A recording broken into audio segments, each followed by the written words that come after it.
Productions on the track.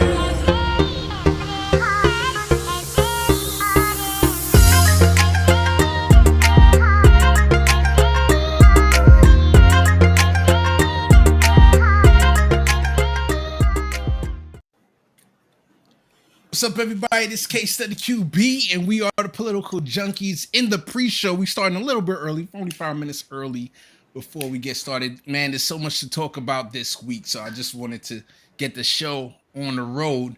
And we're going to start officially, and go around the horn. But I want to start off the pre-show because there's a couple non-political stuff I wanted to just have fun with everybody. So I'm going to show this clip real quick. Here we go. Let me start this over. I hope nobody's squirmish.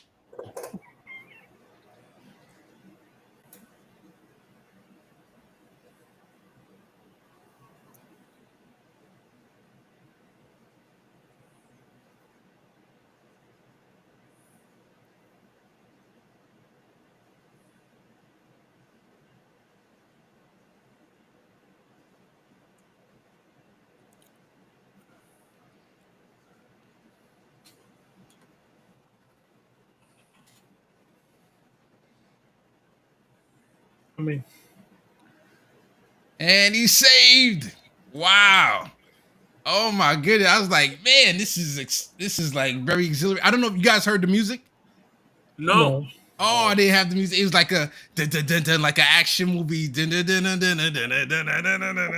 I saw that, I was like, woo. Are you is this from Joe Rogan's like Instagram? Doesn't he watch all these like weird animal things? Nah, I was just going through Twitter and I saw that. And then here's one more thing. It's called Understanding Topology. Have you ever heard of topology? That's the Earth, right? That's what I thought, but apparently it's the art of looping. Because look at this. Woo, magic. Here's one more. So look, it's stuck in there. And this is all non-political. This is before the pre-show, guys. We're going to start the political stuff as soon as 8 o'clock hits. But I thought I saw this too. I was like, wow, what wizardry is this? Look at this. Watch this.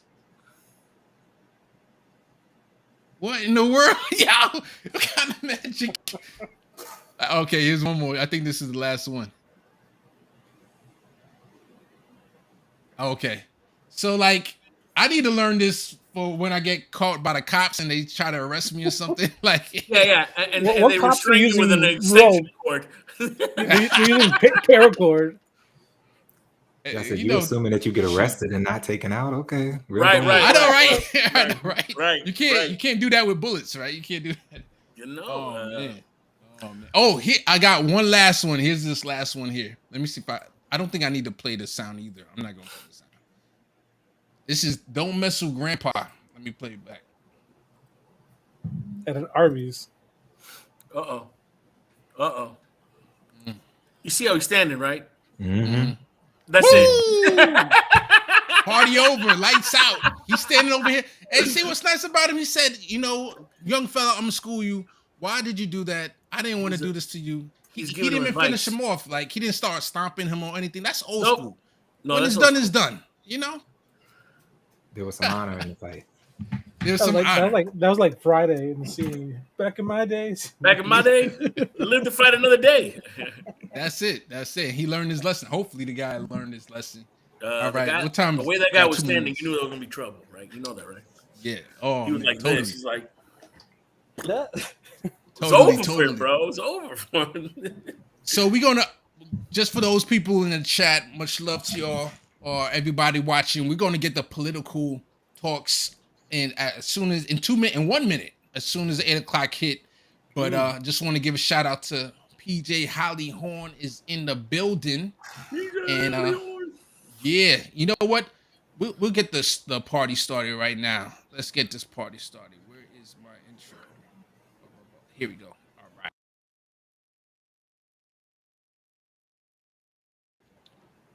right.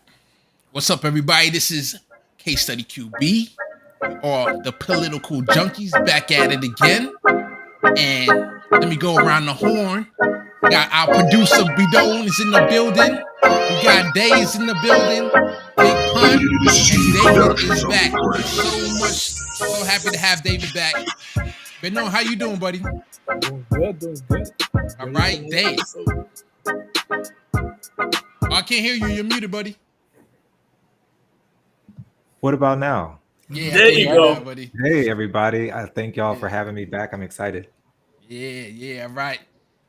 Big Pun. Right when you're drinking, I got the camera on you. It's all good. What's going on, fellas? How's everybody doing? Good to see you again. Good. And David is back from 2 weeks ago. Thank you for having me back. Thank you for letting me return. I love you having you back. Yeah, definitely. It. I'm excited to be here. So anyone in the chat, Bidon, you can get the link ready to throw it in the chat, because if anybody wants to join, we're going to allow people to join, comment on whatever you want to comment, or if you want to talk about anything.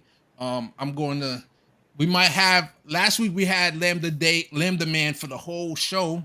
We might have another moderate / conservative kind of minded person on, but not for the whole show necessarily, but shortly. Already look at Day already laughing. I already warned Day that he wanted to talk today, but we'll see what happens. We'll see if he wants to talk about something else, but we'll go from there. But with that said, let's get the party started. So you know what? I want to start off with the discussion. So I have 2 discussions this week that we're going to talk about. The first one is the fact that, John Leguizamo was mad. I saw this was in the news that James Franco would be playing Fidel Castro in a movie. And they actually, this is kind of your field, so I want to get your opinion on that. And then also the fact that Batgirl is getting a tax write-off. They canceled Batgirl, and now the taxpayers got to fit the bill. It was $90 million. Mm-hmm. So we get our opinion on that as well. So let's talk about the first topic. We got James Franco, who is playing Fidel Castro. I'm going to go to Dave first. While I'm going to look for a video actually of John Leguizamo talking about this. But Dave, let me get your opinion on this. Yeah, to be honest, this is the first time that I'm fully hearing about it. But I will say in general, like I have a lot of friends that are actors and stuff that are Latino or Hispanic, and I'm assuming that I don't know James Franco's background. I'm assuming he's not of any Latin or Hispanic descent.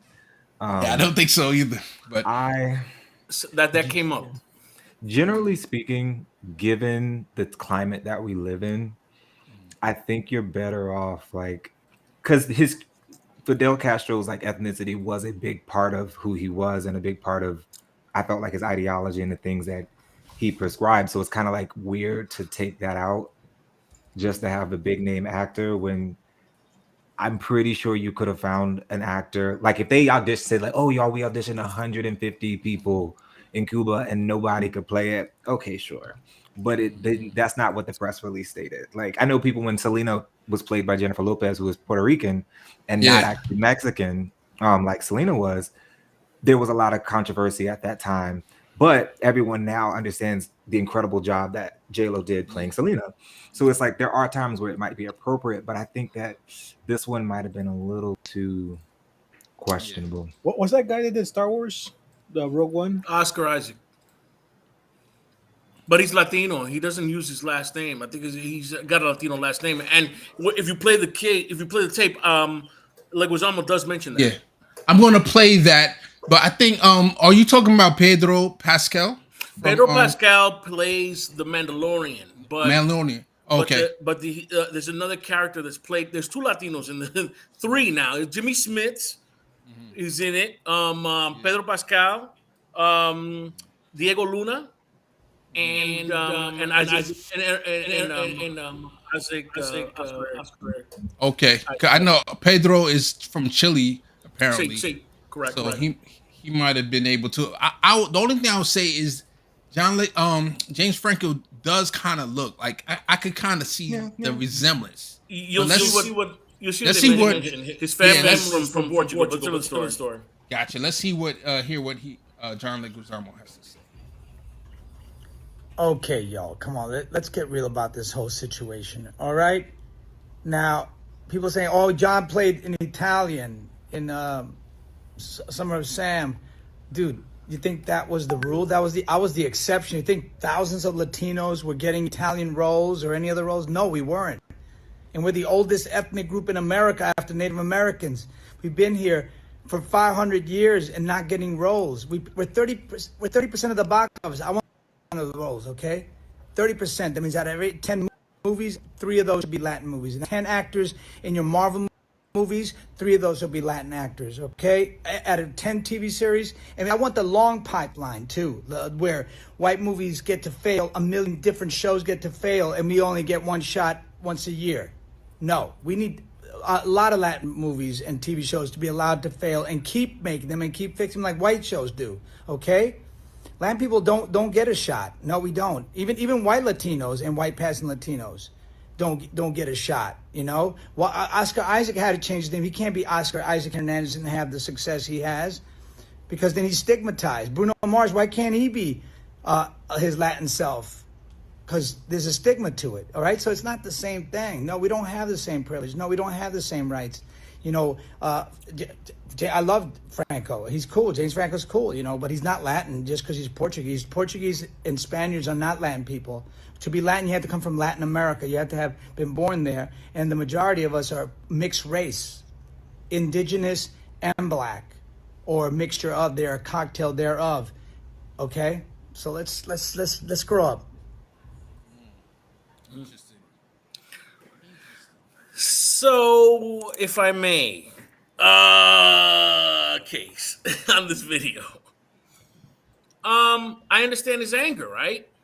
And I don't know if you noticed, but there's been a lot of these things, even amongst Latinos. In that last movie, the last movie that came out, that guy had a big deal was with casting Afro Latinos was In the Heights, and my man Lin-Manuel got heat over that. It's like, well, there's not enough people in here that, you know, and it's like, okay, so there's always going to be an issue, right? There's always going to be an issue with casting folks, but here's my problem. So there's 2 things, and maybe they can speak to this, or anybody that knows about, you know, just the industry and acting and all that other stuff. They're primarily looking for somebody who's going to have a box office draw, right? So there's tiers of actors out there, right? So I think that what they're doing is they go through a tier of actors. They go, okay, if we can get this guy, that'd be great. If we can get this guy, that'd be great. We get this, and then that's how they work it. But I don't think they're out there looking for a Cuban American actor that wants to be Fidel Castro, because that doesn't draw box office. They're looking to make their money back, and I think that that's part of the problem. But the other part of the problem is there's still Cuban American actors that are known. So I don't even know why this is crazy. The last movie that had to do with Fidel Castro that was I think it was El Comandante, and the guy who played Che Guevara was Benicio del Toro. He's Puerto Rican. Okay. So okay. you can find an actor, right? Okay. But the question is, who's running this and who's searching and how deep are they going?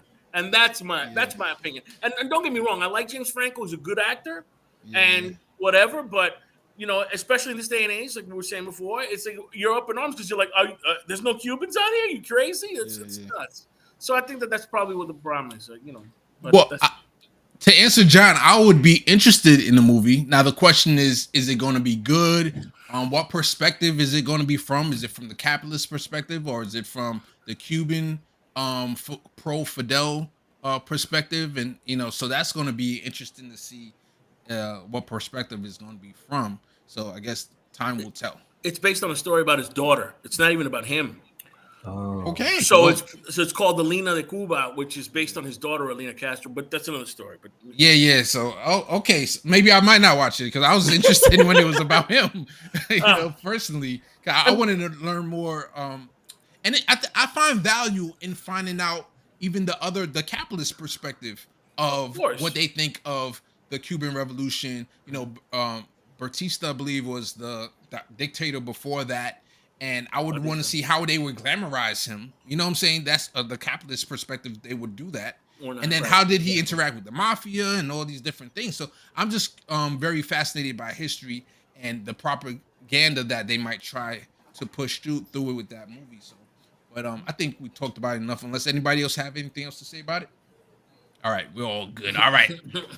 On to the next topic. This case study QB clip went viral. Hey. I gotta give credit to Glenn Greenwald because after he retweeted, and he has like 1 million followers, it is up to 93,000 views right now. So it definitely, and it's a small clip. So I want you guys to hear it, and then I'll talk about the context, and then let me know if you can't hear it. I don't know if I'm listening. Can you hear it? Okay. No. Nope. My bad. That's my fault. I didn't click on the sound. All right, here we go. Boom. All right, start it over. All right, now let's go. Right. A progressive saying yesterday to me, I love Dick Cheney now. It's frying people's synapses. They don't know how to process what they're seeing right now. Right. A progressive. Yeah, so this is in context to, Dick Cheney did an ad against let me take this down. Dick Cheney did an ad against Trump, and this is Willie Guy is saying, like, after he's did this ad against Trump, progressives are saying, oh, wait a minute, so do we like Dick Cheney now? And it's like, no, he's still a very right wing. I would argue he was the first coup d'etat. He was part of the first coup d'etat of the government, where in 2000, Bush's cousin, I believe, in Fox News just said, oh, we're just going to declare Florida for Bush before it was even officialized. You know what I'm saying? And they just declared Florida for George W. Bush, and that's how he became president. Yet later on, there was a conglomerate of newspapers that pulled their resources together, and they fully counted all the votes in Florida and found out that Gore won. So we should have had Al Gore as our president, but he rescinded too early. But yeah. So what do you all think about the mainstream media trying to push Liz Cheney, Dick Cheney, trying to rehabilitate their reputation? Let me go to Dave first. These people have to be employed by the Onion. Like, that's the only way that this could actually be real, because just because the Grim Reaper accurately critiques Lucifer once in his life doesn't mean that they're not the Grim Reaper and Lucifer. Like, you're not going to get in my face and say progressives want Liz or Dick Cheney. Like, never in the history of ever has a progressive said that. Now, do these liberals who have a short mind time frame of remembrance? Possibly. But even them, I'm like, you do know that these people are antithetical to everything that you believe in. Yeah. Besides, 100%. The only thing they agree is Donald Trump. 100%. Matter of fact, I came across this. Look at this picture, and I don't know if you remember, the original picture had George W. Bush under here, right? And this is years later, when I remember a time when George W. Bush was like, he was the Satan, and he was the one that we were afraid that democracy would never be back to normal and all this stuff. So this picture is perfect satire to show, like, in 10 years from now, this might be Michelle Obama and Donald Trump somewhere. Let me get Big Pun in here. What's your opinion on this? I don't think it's going down like that. But anyway, you'd be surprised. I didn't think Bush either. I didn't think. But once again, this is the funniest thing. So the video, if you watch it, is in support of his daughter running for office, right? Okay. And then he calls out Trump and says, we can't have this guy take office again. He's a coward and blah, blah, blah. And now it's like we were talking before when we talked about last week. We said, well, isn't Liz Cheney still a war criminal? Like, we forget very easily, very fast, that just because they're against Trump, it doesn't necessarily mean that they're my friend. I don't get down like that with you. I don't mess with you like that. But just because we agree on something doesn't mean I mess with you anyway. So that's basically what's going on. And that's basically the whole offshoot of like the lesser of two evils, two-party system, because now you're going to go ahead and side with somebody you never sided with before, just because you think somebody else is an a-hole. But whatever, I mean, Yep. Let me get Dave. I haven't heard from you yet. What you think about this? Yeah, I was gonna say, I was just thinking about like where I grew up, and like I grew up maybe 35 miles from the Wyoming border, and I'm just sitting here thinking, I was like, I don't know if Dick Cheney campaigning for his daughter now at this point in Wyoming is going to do any good. Like, I don't think that. I think that ship has sailed. Yeah. I think that she's going to lose her position. The question is she going to become a Democrat? Right. That's the question, and that would be interesting. Big Pun, what you think? Again, Again, this is what I'm talking about. This is the same guy. Now everybody's down with him, but this is the same guy that kind of like just ostracized his daughter, right? Remember Mary? Everybody forget about Mary Cheney? Yeah. And the whole. Yeah. This is the same guy, bro. This is the same guy. So just because you think that we're all, it's all they don't want him in the club anymore. You see these guys, these old Sky guys don't mess with him like that. To be the fair, Bushes don't mess with him. The Cheneys don't mess with him. It's these guys that just want to. The new people are down with the wave, and they get down with it to win. But they don't want him in the club. That's basically it. From what I understand, it was Liz Cheney that was really against her own sister. I think Dick Cheney was kind of mute about the whole. Well, he didn't say anything. Yeah, he didn't say anything. So I don't know. Yeah. But Liz was proactive, and I'm gonna bring Day in here. I believe. Go ahead, Day. This is what bothers me because I'm trying to understand when people are like, "Ooh, she should run," or "Ooh, she could be a Democrat." To me, that's an indictment on how far right the Democrats have become. Because in no world should the ideology that Liz Cheney believes in be enough to make her a Democrat. And I don't. I get frustrated sometimes when, like during primaries, people's one critique of Bernie was, "Oh, he's not a Democrat. He's a quote unquote independent." And I sit here and I'm like, you guys are constantly talking about how they're the troublemakers, but you then bring in people like Manchin and Sinema and Liz Cheney, and then you feign ignorance. And like, I can't believe they're doing this. They are Democrats in name only. They are strategically a part of the right's agenda to ensure that nothing substantive gets passed. So like, I wish that more time was spent critiquing these people and accurately making the distinction, but you can't do that when you're a corporate media who has a vested interest in ensuring that people think that these are good faith actors. We'd rather talk about what Kyrsten Sinema is, what her glasses look like, or what she's wearing, and she's a bisexual woman, right? Okay, that's great. Not okay, and let's go. Right, exactly. 100%. But gays still do terrible things, like exactly. Yep. So that I'm glad you brought up Kyrsten Sinema because now I'm gonna go straight to this clip from Bill Maher, and everybody is calling out Kyrsten Sinema. Let's go to this clip. Hedge fund. Good to see the Democrats can be bipartisan with themselves. But she she was holding this up for something called the carried interest loophole. This is very important to her, and they gave it up. It's something only hedge fund managers care about. Do you care about this? But she looked on Scottsdale and said, "It's about time someone stood up to wealthy." This is a tax loophole that only involves hedge fund managers. I've seen many campaign ads in my life.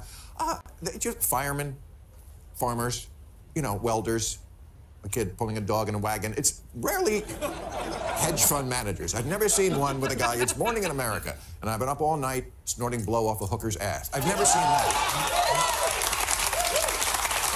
All right. Before we start the topic, let me just give a quick shout out to the chat. We got John, John is in the chat. Much love to you, brother. Wish you could be here. PJ Holly's in the building. Cheryl Patrick, Aliyah, The Love Always. Thank you for being a Patreon. The Love Always. Who else? And Joy to the World. Much love to Joy to the World. All right, let me start the topic. I'm glad, and I saw a lot of the media calling out Kyrsten Sinema for protecting the rich. Like, there's no regular, normal person, working class person that's going to benefit from this carried interest tax that she was holding out for. Go ahead, Dave. I think you wanted to jump in. Oh, first. I just want to listen. I'm fair. I disagree with Bill Maher 90% of the time, but this is one time I have to give him his props because everything he said was accurate, and I think it's important to call out the fact that Kyrsten Sinema, she did fight to add, I think it was like $5 billion for drought issues in Arizona, which is great. That's actually affects her constituents. But these people are not her constituents. They are her donors. And I think the people of Arizona deserve to know that this is actually the bidding she's doing. Because I could understand, like, if Josh Gottheimer in New Jersey was pushed like he did for the SALT tax, that actually wealthy are his constituents. I could make that connection. There is no connection outside of the fact that, Kyrsten Sinema gets donations from these people that justifies her actions. And she feigned, oh, this could potentially hurt the businesses underneath the private equity groups, when all you have to do to fix that is simply say, hey, this won't impact these people. They act as if magically That's they it. don't understand. Yeah, it's ridiculous. Crazy. Yeah, 100%. All right. Anybody else want to jump on this before we go on? There's a couple Bill Maher clips actually that I can hit, and they all touch on different topics. So let me just do that. Let me go. Unless anybody have anything to say, jump in. But I'm gonna bring on another Bill Maher clip right now. Here we go. Your boy, Pete Buttigieg, I mean, you were the campaign manager. Senior advisor, yeah. Okay. You were the one, I mean, I read your book. You're like, oh, you found the golden boy. I mean, and he does have remarkable political skills. I mean, I'm a big fan of Pete Buttigieg. But I feel like the Democrats have not done him a big favor by being associated with all this radical sexuality. So I don't think that Leah Thomas winning a few swimming matches is gonna. Okay, you're obsessed with that. Okay, fine. I know, but I don't get what you're saying. But what you're saying is, if you look at his polling numbers, I'm saying he's every doing time extremely well. Really? Yeah, he is. You got 8% in South Carolina. No, I'm talking about the most recent ones. And the more people have gotten to know him nationally, he has the highest approval ratings of anyone in the Biden administration. And well, that's not saying much. Right. All right, so I learned that I have to stop and go if I want to not get banned by YouTube or get a copyright strike. So let's talk about what we got so far. Dave, you wanted to say something? Oh no, I was just quick. Was that Matt Taibbi that was on the? Yeah, that was Matt Taibbi. Okay. Yeah. I guess I can go first. Yeah, and he's about to say something substantive. Maybe I'll go back to it.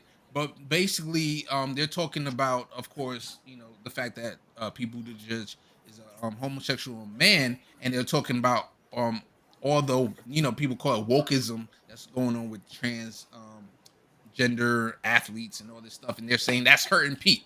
So they're going straight to identity politics instead of the fact that I think Matt Taibbi is going to go into it about how there's other issues with Pete that doesn't have anything to do with him being a homosexual. But go ahead, Dave.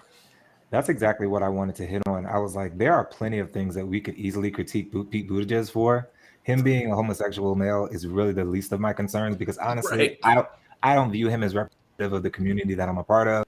I don't view him as like, oh, the shining example of the homosexual. Like, he is the type of person in high school that you knew their entire life was trying to be president. That's who he is. And I respect that. The man just came out a few years ago. Like, that's not his cross to bear. But there's a litany of things that we could talk about in terms of his handling of being Secretary of Transportation, his actual ineffective ability to campaign to people who are not necessarily white, even though, of course, yes, he had some support in people of color communities. Like, those are the things that we should focus. Just like Kamala being a black woman or a biracial woman, that should never be attacked. That's atrocious. However, there are substantive critiques of her that she shielded from. And I think Bill Maher's assumption of the radical sexuality to me is probably one of the most disgusting things. I said I didn't even get to bask in 5 minutes of praising him, because that's like the most disgusting. What makes that saying that better than being a groomer? Is there something radical about somebody being transgender? Is there something radical about being homosexual? Like, straight people have been doing some of those radical, kinky, out there, obscure things since the beginning of time. They don't need our help in contributing to that movement. So I'm kind of disgusted by him. And Liz, in fairness to her, she is a very effective campaign manager, even if I don't. Just like Kris Jenner, nobody, what do they say? The devil works hard, but Kris Jenner works harder. I would also add Liz Smith to that number. Wow, that's hilarious. Dave, you want me to get? David, you want to get in here? Yeah, I was thinking as Dave said about how Pete Buttigieg just wanted to be like president from elementary school on or something. As someone in 4th grade on the star student board who wanted to be either a game show host or the president of the United States. I would hope that I would be judged more on my performance at the job than my various identities. That's my thought. Let's talk about his job with the airlines and all the flights being delayed and the bailout money that all the airlines got, and then they laid off all those pilots, and let's talk about that. And we can judge him on that too. Nah, 100%, David. I was going to go to that as well, of how you had to go to Bernie, who's like almost trying to do your job for you, where he was like, "Hey, you can find them for every 2 hours that they are not, the flight is canceled or they're not in the air." And he's giving all these suggestions on Twitter for Pete Buttigieg to do, and then when Pete Buttigieg is confronted in interviews, he's like, "Yeah, we'll think about it. We don't know if we gotta go to what Bernie's talking about just yet, but we'll think about it." But he's thinking about getting donations from those same airline industries when he runs for president the next time. That's what he's thinking about, right? It's probably similar to the way Kirsten Sinema is, and like who's her constituency? It's these hedge funds donors, because that's who she's going to go work for. Who is Pete probably going to work for after he's done here if he's not going to be voted president? Because it's like what Taibbi said. He might be the most popular of the member of worst. the Biden administration, but like, it's okay, maybe 30%. Right. That doesn't win an election. Right. Yeah, 100%. All right, let's go to another Bill Maher clip where we talk about Democrat strategy, and we're going to talk about if you guys agree with it or not. And a lot of people on the Republican side who don't believe in the concept of free and fair elections won. The whole slate in Arizona won, and 3 other swing states. People who do not believe in elections, who only believe elections count only when we win. Right. Interesting, if you happen to be following this, the Democratic Party, led by Nancy Pelosi, is supporting these people in the primaries. Their theory is, let's support the radicals. These are the Trumpers, and there are 2 wings to the Republican Party. There are Republicans like Liz Cheney and Mitt Romney and people, even Mike Pence, who believe in elections, and then there are Trumpers. And the Democrats in the primary are supporting the Trumpers, thinking they'll win, and then in the general election they'll be so radical we'll beat them. This is playing with fire, is it not? Well, Just quickly. okay. We've seen this before. This was part of the Podesta emails. Remember the whole Pied Piper candidates thing? There was exchanges between people in the Clinton campaign about trying to elevate the more radical candidates in the Republican slate, and look how that turned out, right? Yeah. So I mean, Trump won. It's a crazy thing. It's a train crazy of thought. Yep, Trump won. So, what do you think about that? What do you think, David? Since you're on there already, I'm still trying to take it all in. yeah. It's crazy that this is not the first. What I like about it is that this is not the first mainstream media person to talk about it. That the Democrats are doing the strategy. Usually, MSNBC, CNN, they're not talking about it. They're mute about it. They're, maybe even covering up for it. But I've seen it brought up a couple times, and I remember, I believe Claire McCaskill in her last campaign that she won, she used it against the primary opponent. She elevated the radical, and lucky for her, at that time, it wasn't Josh Hawley, it was somebody else. She was able to beat him. But as you know, the most famous one is Hillary Clinton elevating her people, her staff, elevating the most radicals, including Donald Trump, and giving out the word to the press who are friendly to Hillary Clinton, saying, "Hey, let's elevate Trump so that he can get more publicity." And they got what they wanted, and unfortunately, we all suffered under a Trump administration. Go ahead, Dave. I was just going to say, like, the Democrats, to me, I think what bothers me the most is that they overinflate one case example. Like, they overlearn the lesson from Claire McCaskill, and then they completely don't learn the lessons from, like, Donald Trump winning in 2016. And it's kind of like this tired playbook of, if one of these radical right people win, and I'm sure somebody will, just given the law of numbers, what they'll blame is magically the left.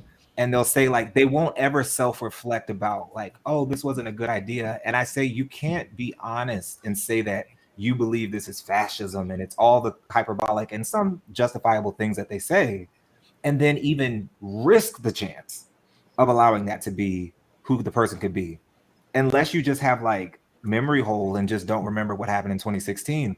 So to me, these people recognize that if we elevate this candidate and this candidate wins, we can fundraise off that for the next 4 to 6 years while also not having to do something in that because we're not the majority in the party anymore. To me, that's disgusting because these are people's lives. Like, I think with all the stuff we'll probably talk about, like the new legislation that got passed, but the pettiness between the parties bothers me because people on the right and the left, the constituents that they represent, are all affected by the same policies, and they act as if they're not. And that really, really, really bothers me. Yeah, before I go to Big Pun, I'll just say that, you could think about the abortion issue as something that the right and the left have been playing games with that for a long time. Whether it's the Republicans have been saying, "Hey, you got to vote for us, otherwise you were gonna, abortion is going to continue. The right to an abortion is going to continue." And then now that they switched it, then you have the left is now using that to galvanize and to fundraise off of. And it's like, do anybody care about the actual citizens here? A Big Pun. Go ahead. No, they do not. This is very easy. I mean, are you kidding me? I mean, are you telling me this is a strategy in the post-Trump era? Well, we'll just go ahead and support them because they're nuts, and once they get up there, we'll prove that we're not nuts, and we'll be the choice. What? That doesn't work, bro. That doesn't work, and it's not. It should be outraging, folks. It's amazing. By the way, those Arizona people, they're not just like against elections. They're about overturning the previous election.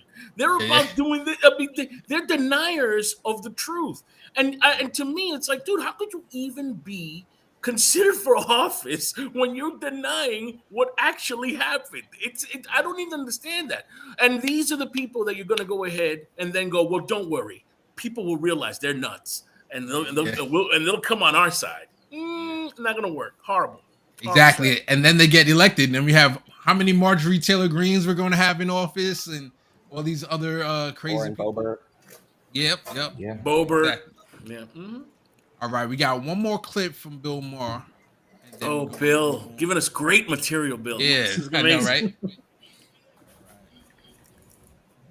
Sorry, 76, 29 adults who were killed in trying to. We can learn from the Nazi hunters. We can learn from the Mossad because you know what? Those motherfuckers are still hunting down Nazis today. No. Yeah, they are. Yes, they are. They would have to be 100. You're talking about the active Nazis in the past, not the ones in the present. Yeah, exactly. Yes. Yeah. But if you commit these atrocities, you're not let off the hook. No. I don't care if it's 20 years later, if it's 30 years later, there's going to be some retribution from Al-Qaeda. What, they're just sitting on their hands and like, oh, we're all good with America now? No. So my only pushback on that, I did a story that touched on al-Zawahiri a couple of years ago on the drone program. We've been trying to kill this guy for a long time, and he's been reported dead at least twice. Before there's a human rights group in Britain called Reprieve that reported that we bombed a school and there were 76 kids and 29 adults who were killed in trying to get al-Zawahiri. Trying to get al-Zawahiri. What year was this? There were 2 big attacks in 2006. There were some others. My point is, we're going to create more. That's a fact. That's a fact. That we killed all those people, and we know it was trying to. You can no, go I'm back. I'm just asking because I never heard that. Yeah, there were 2 big attacks, and there was a town called Har, and another one called Shanghai. Right. The point is, we're going to make more al-Zawahiris that way, and that's what I worry about. Yep, we're gonna make more terrorists that way. We bomb weddings. We bomb families. We bombed recently in that Afghanistan pullout. There was a big bomb, and in retaliation, we said, "Oh, we got the person that was responsible for bombing our people."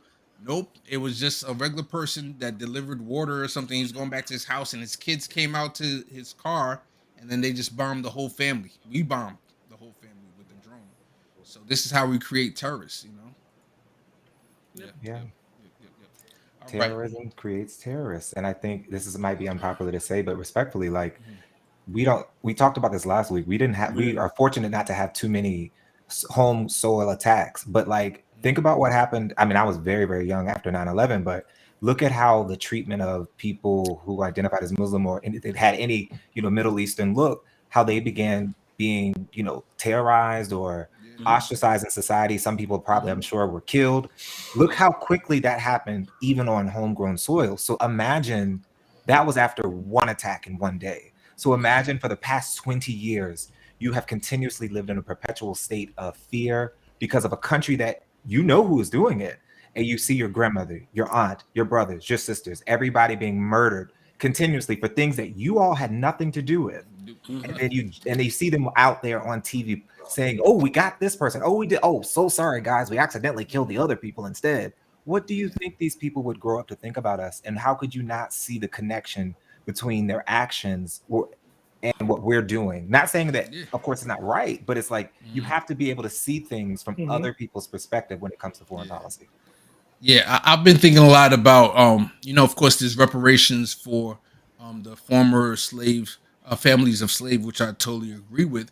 But I'm starting to wonder, think about have we ever talked about reparations for all the countries that the CIA have done coup d'états, turning democracies into dictatorships? And then I've heard of there's times that we pay off families that we've blown up, but we need to find a Marshall's Plan of helping these other countries that we've blown to smithereens and help them build back their hospitals, infrastructure. And that's the way we spread good and build back the American reputation around the world. But we just continue to spread, drones and terrorism and terrify people all around the world. What you all think about that? Reparations for or the CIA. Let's start with that. The CIA just turning all these democracies into dictatorships. That means the government needs to admit that they had something to do with it, and I don't see that happening. Reparations. Where do you start with that? Holocaust is Holocaust. It's bad. It's all bad. It's so then we start putting a value on what you've done that's bad. I think that in itself is a problem, right? Because someone else is going to be like, well, wait a minute, you guys have done this, or you guys have done this for the longest, and I never got my check or whatever it was. It'll be interesting if we actually build a school in Afghanistan for girls or something like that. But I don't see that happening because this country is so bent on the idea that everyone there is bad that they're not going to go in and buy into doing anything good. And while we're at it, why don't we start building schools here? But that's another story. And we got into the education thing last week when they was talking about funding, which was interesting. I saw this thing on Beto O'Rourke is campaigning in Texas. And he started campaigning on the idea that how schools are funded in Texas is by taxpayer money. We went through this last week, right? He's talking about how he's trying to get the shift to be less based on the actual on your property tax. Correct. And it's like, but it starts with ideas like that, and it starts with going ahead and putting things in order in your own house. But yeah, we definitely have to think about reparations. But to me, there are no reparations from when you've been messed up like this. There's there's no dollar value that's going to be good enough. Can I push back a little bit? I understand the general sentiment that you're speaking of, Big Pun. I think where I differ a little bit is the fact that when you do use the Holocaust, for example, you're absolutely right. There's no amount of money that's going to undo the atrocity that was done. Right. But I think that what was important in how Germany handled the situation was that they did decide not only will there be full education for subsequent generations about what happened, the ugliness of it, etc. There were reparations paid to Jewish organizations, etc. moving forward. And I think that it's never going to undo it, but it does go a long way in showing, hey, I'm acknowledging not just with my words, but with my actions. And I think what we did, this is why I connected, because kind of like with slavery, when it comes to the Middle East, we not only destroy these people, and that's terrible. And of course they want an apology. But what we also did was we decimated their economies. We stopped the accumulation of any wealth, etc. So yeah, it's nice that you apologize, but I also want you to make sure that you give me my money back. And I think you can't earn some money back. Right? Yeah, some money back, because it's never going to be like it's not going to be that. Not with interest, not with all the. You're not going to come up with the money, right? You can't. But I want to make a caveat to Case's point, though. is that it can be somewhat patronizing for us to be like, we destroyed your country, but this is how we're going to fix it. I do think that it should be some involvement of the actual leaders in Afghanistan or in the Middle East that come together and we say, hey, maybe this is the amount of money we're willing to spend. And we might have some stipulations like, hey, because we don't want like just funding terrorists or anything like that, something bad, but it's like, hey, these things need to be for economic policies or economic things or for education, etc., investments in infrastructure. But outside of that, it should be their business to decide. We can come up with a number that's economically feasible. But I think the hardest thing that we're going to have to do is undo 20 plus years of propaganda, pretending as if the Americans were just out here being Superman when we were actually, from all intents and purposes, quite often the villain in the story. That's going to be the harder thing to convince the American people it's a good thing to do. Agreed. 100%. But you know what? Guess what? We got somebody who they're talking about running for president that might save the day. We kind of talked about celebrities last week. Let's talk about this one coming up. The Democrats, that was so easy, are so desperate for someone to rescue them from Biden that their great sages like Bill Kristol are pushing John Legend to run for president. Oh, this is good. Even old political hands like David Axelrod, Laura, seem drawn to this possibility of Legend as political messiah. He appeared on Axelrod's podcast and was asked about his friendship with Kanye West.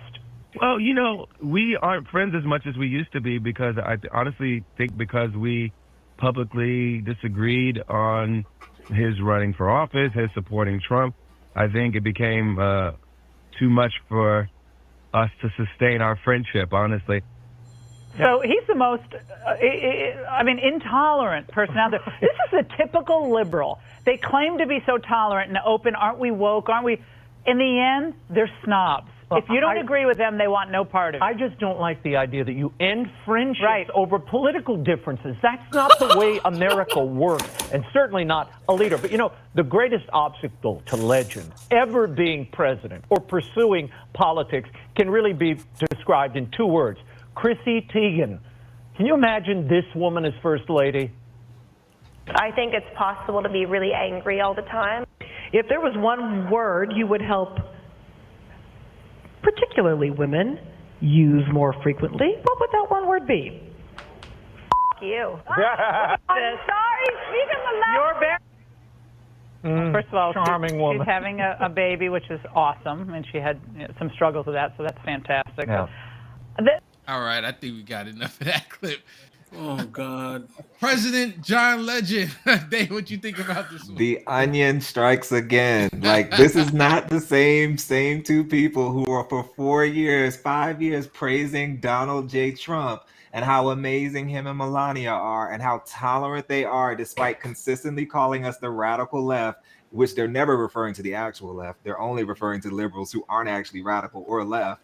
But I'm just like, the jokes, like at this point, Fox should just, I know that they in court with Tucker Carlson had to report as, entertainment essentially. But I was like, at this point, they could rename themselves Comedy Central too. Like, this is conservative comedy. Has to be. And I don't want John Legend to be president, but that's irrelevant. It's like, you guys can't be serious. Big Pun, before I let you go, I saw Holly put, well, we had a B movie actor as president, meaning Ronald Reagan, but Ronald Reagan was governor of California before he became president. Before that, right. I got to give it. Go ahead, Big Terrible Pun. then too, but Yeah, so, terrible there too, exactly. And so was Arnold Schwarzenegger, and so it was like, whatever. Jesse Ventura was a wrestler. I mean, what does this mean? What are we getting at? You know what I'm saying? They tend to have the most. That's right. It's hilarious, man. You're hanging on to these folks, and maybe they'll go on it's insulting, actually, right? Because you see somebody come on, they'll make a couple of just somewhat intelligent comments, and all of a sudden it's like, you're the answer. It's like, why? Why would I be famous, little John Legend singer and husband to Chrissy, and now I want to go into this thing? It doesn't make any sense. He doesn't have any political aspirations. This is just a joke. Like they said, it's just a joke on them. And then they got to attack Chrissy, which is like, come on. It's the dumbest thing. It's just dumb. But I just can't. Yeah. David, I thought Chrissy was canceled for cyberbullying, so I'm shocked to see her make a revival. Yeah. I did hear about that. Yeah, so who know? I guess, yeah. Is she canceled? Is she not? That's slow news day. It's just a slow. Did Melania get her for cyberbullying? Wasn't that her thing? Maybe be best. Mm-hmm. Wow. Remember that? So I'm gonna bring up this clip of this elite trolling. He talked about trolling Bernie Sanders, and then we're going to talk about the Manchin Schumer bill that just passed, and then we're going to discuss. We got to have that discussion. Yes.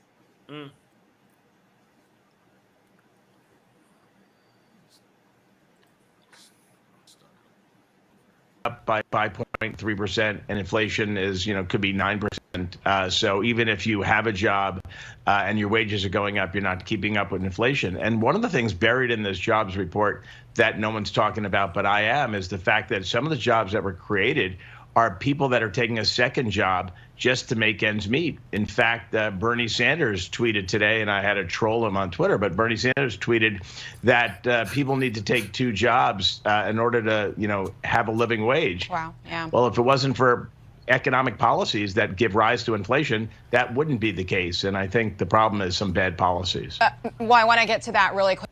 Yeah, so what he didn't mention, and what I would say if I was there, was Bernie Sanders' policy is not what's going on right now. So if his policy, his progressive policy, was in the works, we wouldn't have to have two jobs to survive in America right now. They act as if two jobs started when the Biden presidency. Thank you. That's what I was going to say. Where were you at when we had the $2 trillion tax cut that underinvested in communities where people were already working multiple jobs and actually working gig work so that they weren't qualifying for any benefits because companies didn't want to pay that out? And they wanted to do stock buybacks. Like, it's amazing. That's what I don't like about half of these people, is that they're not ideologically consistent. You are simply paying partisan teams. All the critiques that we make of somebody on one team that they disagree with, they magically understand when the other person gets in. You have to be consistent. You have to critique your quote unquote allies and your quote unquote enemies. You have to. Like, this is foolish. 100%. Go ahead, Big Pun. How out of touch do you have to be to think that, well, this new inflation is what's making people get jobs that you need? This is it, right? Like before, I could have worked at Mickey D's and supported my two kids, but I just had to go out and get a job because this inflation's killing me now. Come on, bro. Out of touch. Horrible. Matter of fact, Big Pun, you talked about it before, about that famous moment where George W. Bush back in the day, I believe it was, and I tried to find that clip. I couldn't necessarily find it. I believe American. Yeah. He was doing 3 jobs. Yep.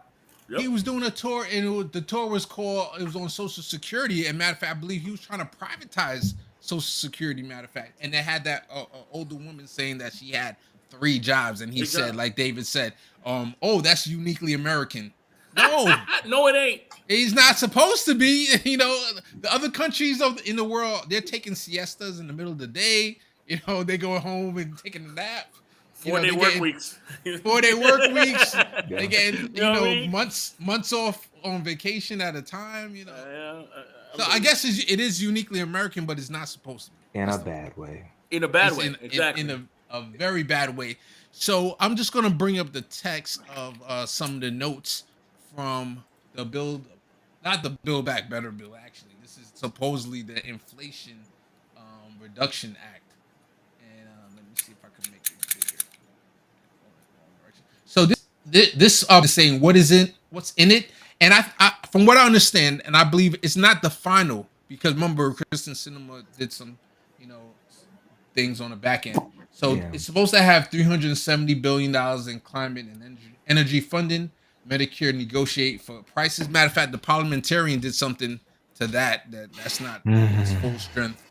MCare out of pocket capped at $2,000. I don't know about that. MCare insulation cap. I'm gonna show a video where that did not go through because of Republicans.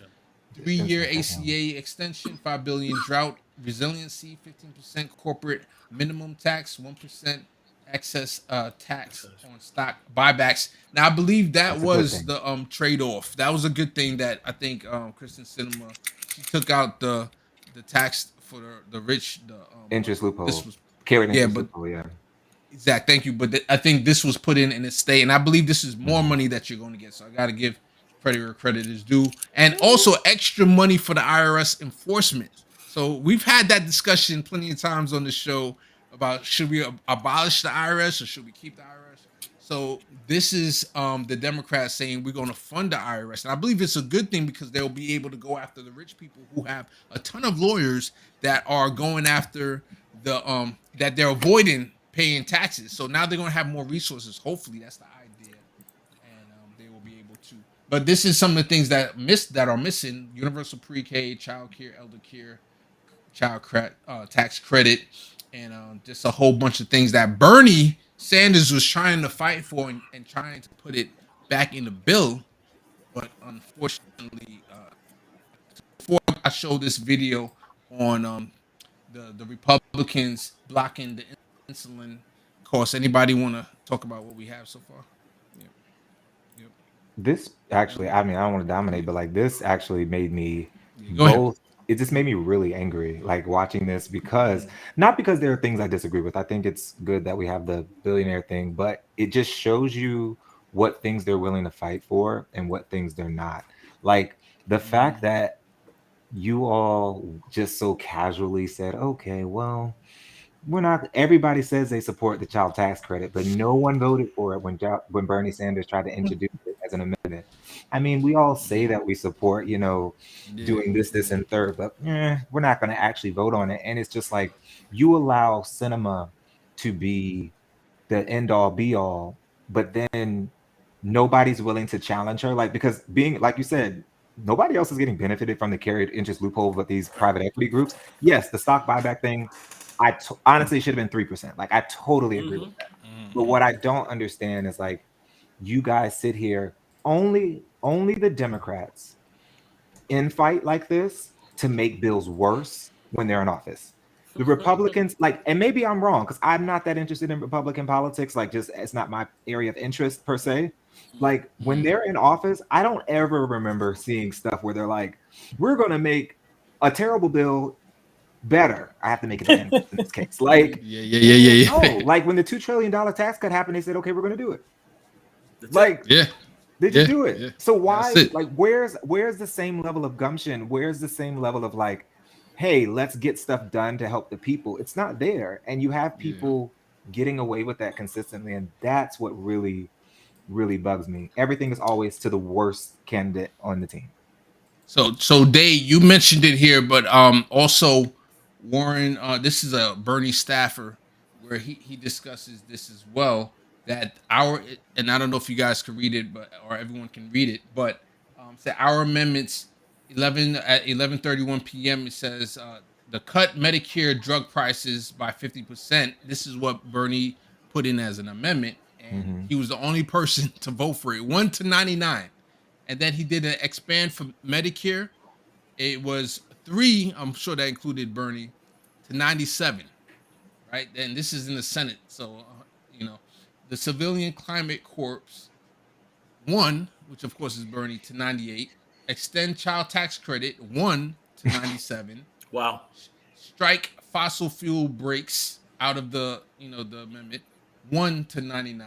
Wow. Of course, that was not going to pass because that was the whole point of Manchin approving this bill, and it just shows poor tired Bernie, man. We got a perfect picture.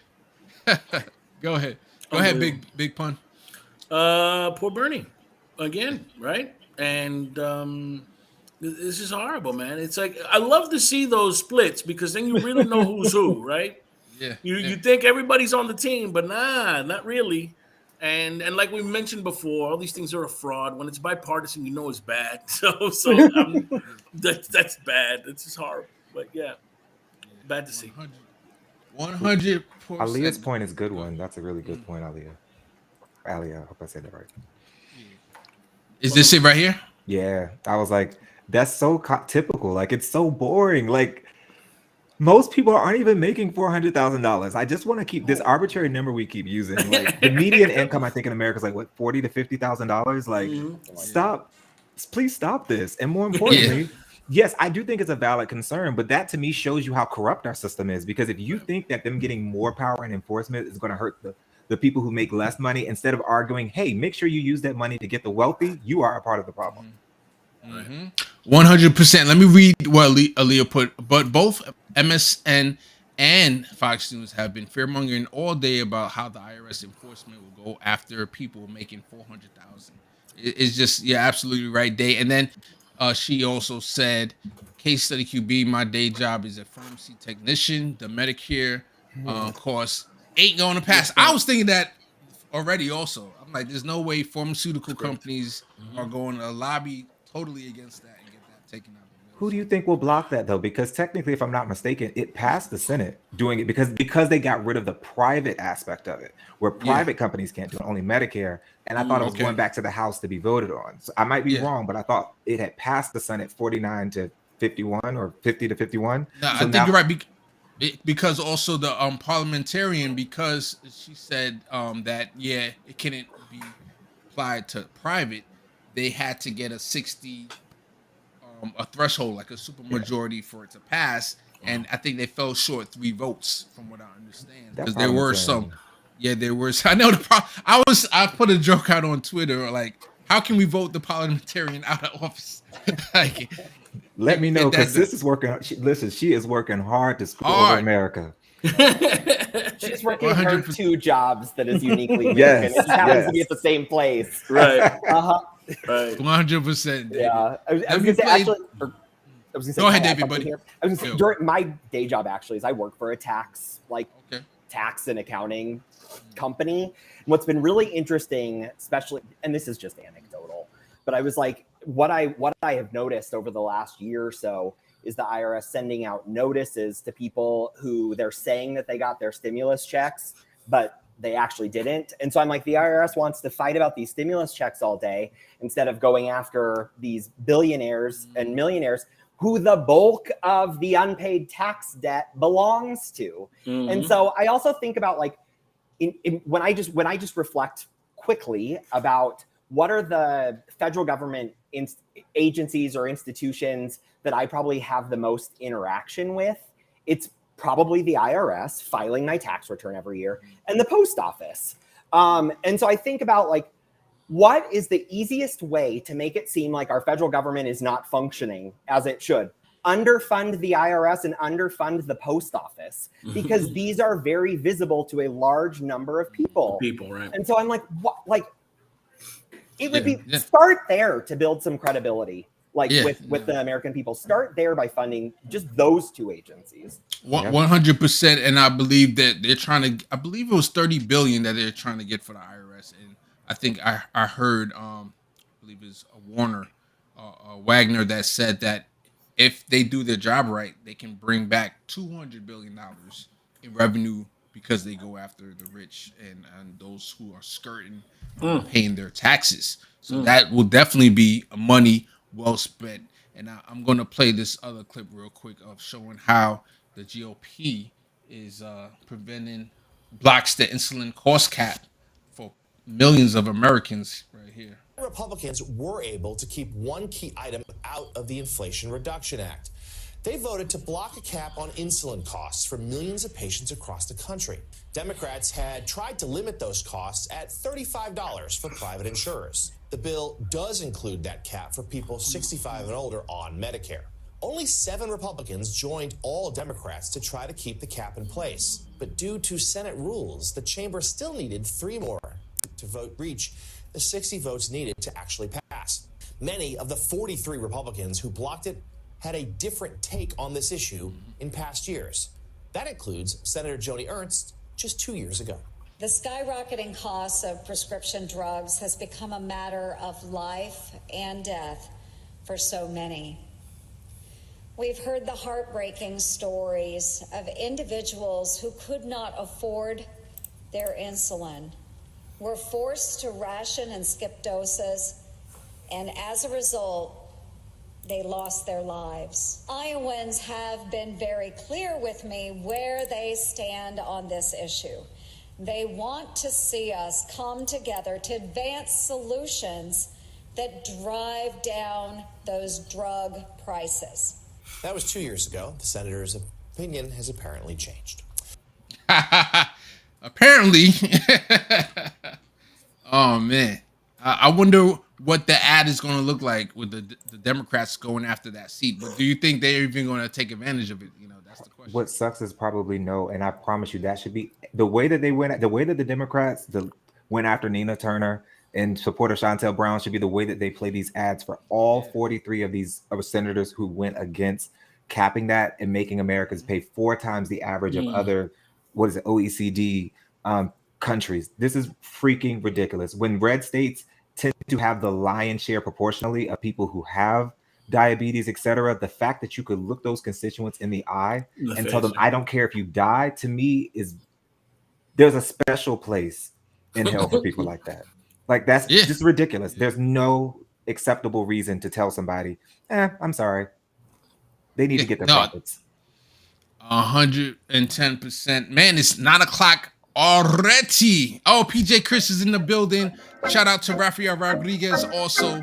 Oh man, I wanted to talk about the Batgirl, movie that got canceled, and that we as taxpayers, we just bought this movie, and we're never going to watch it either. We bought the movie and we'll never see it. Anyway, much love to everybody. Let me go around the horn one last time. Day, you already up.